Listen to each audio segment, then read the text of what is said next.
The Reserve Bank of Australia has recently started raising interest rates, and many people's first reaction is that their mortgage payments have increased. But smart people think of something else. My interest rate has gone down. A client came to see me last month. He earns $180,000 a year and has already maxed out his superannuation contributions. Every time he looks at his payslip, he feels like none of the money he earns is really his. He asked me if there are any other ways to save on taxes. To be honest, for most employees, this is where they run out of options. Most of the tax-saving tools available in the Australian tax system have already been used up. But there is one strategy specifically designed for people with a home loan on their primary residence. It allows you to do two things at once: save on taxes while also building your investment portfolio.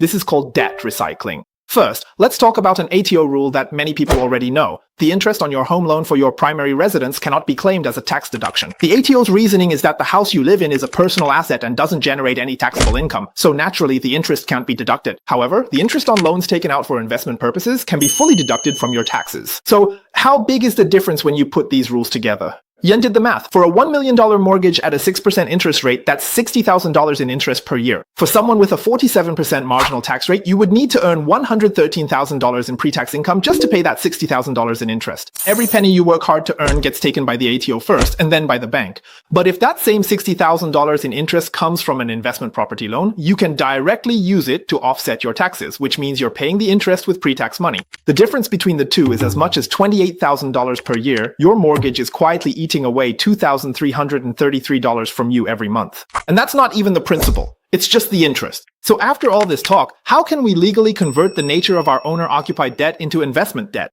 Here, it's a three-step process. Step 1. Save up $200,000 and set up a sub-account. This step is very easy. I believe for Jan's fans, saving $200,000 is a piece of cake. Once you've saved enough, ask the bank to split $200,000 from your main loan into a new loan account. Why do we need to do this? Because the ATO is very strict about mixed-use loans. If a single loan is used for both owner occupancy and investment, it's very likely not to be recognized. After splitting, the purpose of each loan is clear, and the ATO won't be able to find any issues. This splitting process isn't complicated. Just ask the bank or a broker to handle it and make sure all the paperwork is clean. Now, the second step, the most crucial one, is investing. After splitting out this $200,000, you can use it to buy an investment portfolio, such as a broad-based ETF like AXS, or invest in Australian real estate.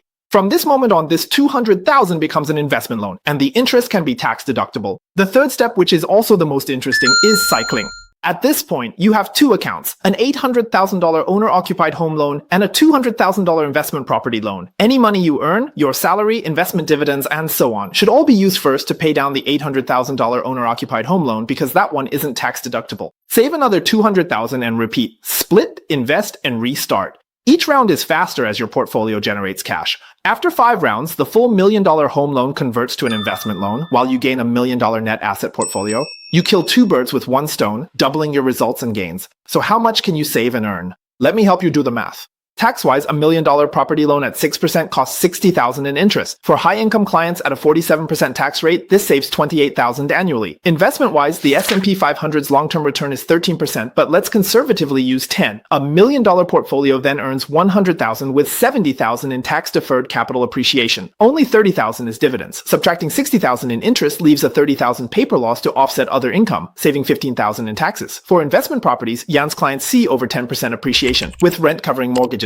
meaning no taxable income on paper. The $60,000 interest is tax deductible, saving $28,000 annually. Pretty sweet. Without debt recycling on a $1 million loan, your $60,000 interest outlay saves no tax. Owner-occupied homes rarely appreciate much. The $16,000 annual difference totals nearly $160,000 over 10 years, excluding compounding. This strategy has costs. Consider these points. First of all, your total debt hasn't changed. It's still $1 million. The only difference is that its nature has shifted from owner-occupied to investment. If you can't get over the psychological hurdle of investing while still owing money, then you shouldn't do it. This is at least a 10-year strategy. It's not something that will show obvious results in just a year or two. The market will always have fluctuations. Whether it's Australian stocks or US stocks, there's a chance any given year could see a 20% drop. If you want to make your cash flow more stable, you can allocate part of your assets to Australian real estate since it generates rental income.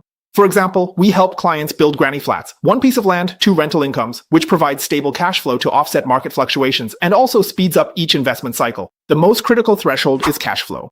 If the rental income from your investment property isn't enough, then this strategy simply won't work. I suggest you come to me to add a granny flat or optimize your rental structure to improve your cash flow. Alternatively, you can just earn more money yourself and wait until you have a surplus before starting the debt recycling process. Also, your operations really need to be clean. When splitting loans, you must find a broker and banker who understand the structure and have your accountant confirm that your overall setup and records are clear. Only then will the ATO not give you trouble. Finally, the most crucial point is that your investments can't go wrong. If you end up not saving on taxes and even lose money on your investments, then you might as well just pay off your mortgage honestly. Right now, with high interest rates and more tax deductions, it's the best time to start this debt recycling strategy. But whether you can actually make it work depends on whether your cash flow is sufficient.